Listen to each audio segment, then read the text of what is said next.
Keeping stores. To have enough to eat for the entire year and to cope with failed harvests, farmers preserve much of the food they produce and store it up. Then they draw upon their food stores during the long Swedish winter. To last long enough, the food must be salted, dried, or smoked, because there is no way to chill or freeze it. The 17th and 18th century menu. Fresh food is unusual. It is mainly eaten for holidays and at parties. Everyday food. Rye bread, porridge, gruel made from rye flour or barley groats, beer, peas, pickled cabbage, turnips, salted or dried fish, meat, small amounts of milk or butter. Beef is more common than pork. It is usually dried or brined. At least 3/4 of the calories come from grain. Plant breeding. Gathering the seeds of the individual plants that have the best characteristics, then sowing those seeds for the next harvest, is a plant breeding method that farmers have used for a very long time.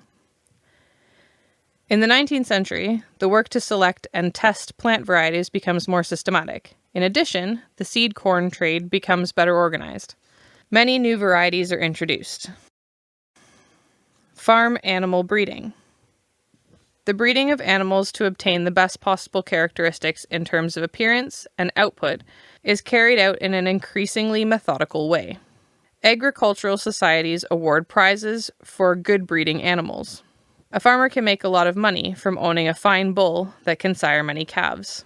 With better fodder, animals grow bigger and are able to produce more food. Educating the people. Agricultural societies. Agricultural societies are founded in the 19th century to improve conditions in the countryside. Starting in the 1880s, they work directly with the farmers to modernize agriculture by means of courses, instructions, advice, experimental projects, and exhibitions of animals, crops, and machines.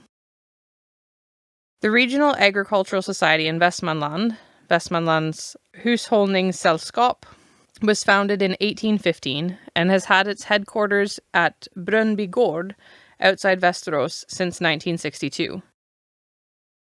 Animal fodder is grown. Most meadows have been plowed and made into crop fields. In both old and new fields, grains are now grown in rotation with fodder crops, that is, clover and grass for fodder and grazing. With new horse-drawn mowing machines and rakes, farmers can harvest more hay than they could with scythes. This means that more animals can be fed. While farms used to have milk cows to cover their own needs, they now produce milk to sell to dairies. More humus in the ground. Under crop rotation, farmland is used alternatingly to grow fodder crops and grains, each for 3 or 4 years in a row.